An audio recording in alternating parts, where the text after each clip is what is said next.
Assalamualaikum warahmatullahi wabarakatuh. Bertemu lagi dengan Ibu pada hari ini. Nah, bagaimana kabarnya anak-anak?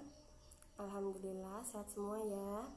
Nah, baiklah, sebelum kita memulai pelajaran pada hari ini, alangkah baiknya kita berdoa dulu bersama-sama. Nah, baiklah, marilah kita mulai pembelajaran pada hari ini dengan membaca basmalah. Bismillahirrahmanirrahim. Amin. Nah, baiklah, pada hari ini kita akan mulai pembelajaran yaitu tentang pelajaran IPA kelas 4 semester 2 yang bertema gaya dan gerak. Baiklah, di sini Ibu akan mulai menjelaskan materi kita pada hari ini mengenai gaya dan gerak. Nah, di sini Ibu akan menjelaskan terlebih dahulu apa itu pengertian gaya. Nah, jadi gaya adalah kekuatan yang menyebabkan benda yang dikenainya dapat mengalami perubahan kedudukan atau perubahan bentuk yang disebut gaya. Gaya dapat berupa tarikan atau dorongan. Nah, misalnya contohnya seperti kita menarik sebuah benda, nah maka benda itu akan beralih tempat. Nah, contoh selanjutnya yaitu misalnya kita mendorong sebuah meja, nah maka meja itu akan berpindah tempat dengan bergeser maju ke depan yang berpindah dari tempatnya. Contohnya seperti gambar berikut yang Ibu contohkan di papan tulis. Nah, habis itu yang selanjutnya yaitu ada pengaruh gaya terhadap benda. Nah, jika diberi gaya, benda akan mengalami perubahan. Dengan kata lain, gaya dapat mempengaruhi suatu benda.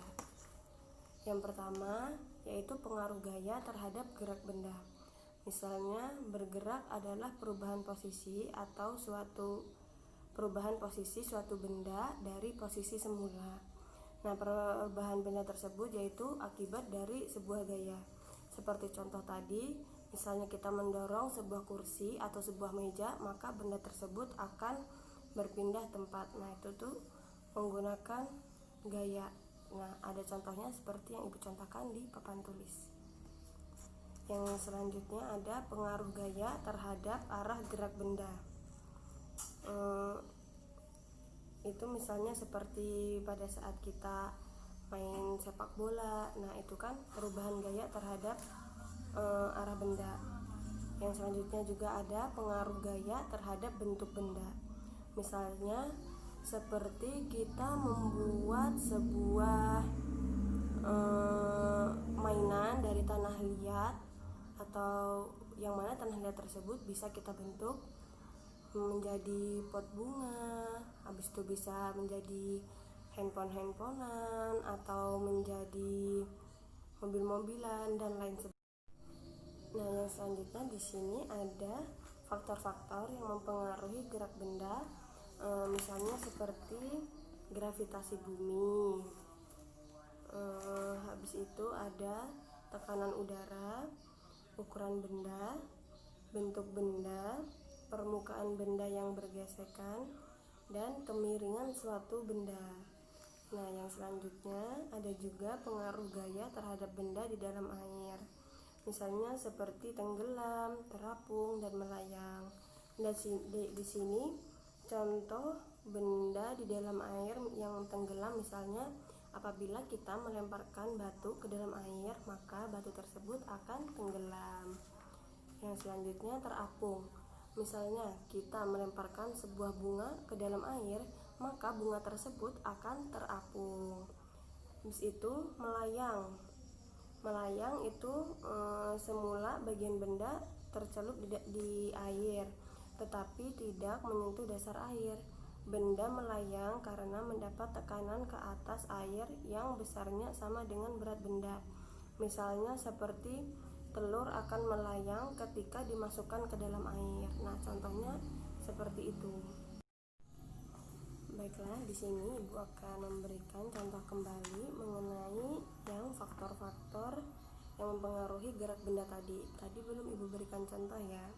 Nah, itu contoh dari gravitasi bumi. Itu misalnya seperti kita melemparkan bola ke atas, maka bola itu akan jatuh ke bawah kembali. Nah, itu karena adanya gaya gravitasi bumi. Habis itu yang selanjutnya yaitu ada tekanan udara. Nah, contohnya di sini ada seperti mainan baling-baling.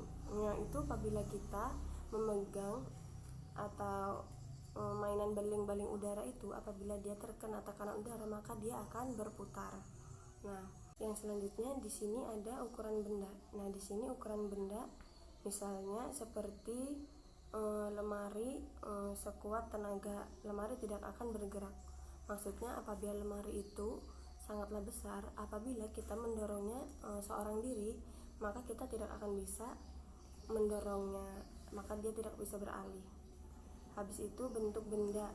Nah, misal di sini bentuk benda yaitu dapat mempengaruhi gerak benda. Contohnya seperti bola akan lebih mudah bergerak dengan cara menggelinding daripada dadu yang berbentuk kubus. Nah, apabila bola itu kan mudah bergelinding karena dia berbentuk bola, berbentuk bulat maksudnya. Nah, apabila kubus itu lebih susah menggelinding karena dia berbentuk kotak, jadi dia agak sulit untuk menggelinding. Yang selanjutnya ada permukaan benda yang bergesekan. Di sini maksudnya yaitu seperti gaya gesek dipengaruhi oleh luas permukaan benda yang bergesek. Semakin kecil gaya geseknya, benda dapat bergerak dengan cepat. Demikian sebaliknya, permukaan yang besar akan memperbesar gaya gesek sehingga dapat menghambat gerakan benda tersebut. Nah, habis itu kemiringan suatu benda. Di sini contohnya ada misalnya seperti saat kita mengayuh sepeda dalam posisi turunan, maka itu akan mengalami sebuah kemiringan, yaitu sepeda itu akan meluncur ke bawah. Dan apabila kita naik ke atas, maka itu mengalami kemiringan juga, yaitu dengan posisi kita akan berjalan ke atas. Nah, seperti itu. Mungkin itu saja yang dapat Ibu sampaikan pada pembelajaran kita pada hari ini. Semoga bermanfaat dan semoga dapat dipahami dan dapat kalian praktekkan dalam kehidupan sehari-hari.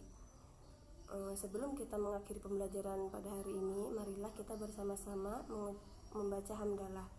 Alhamdulillahirabbil alamin. Baiklah, Ibu akhiri pembelajaran pada hari ini dengan mengucap Assalamualaikum warahmatullahi wabarakatuh.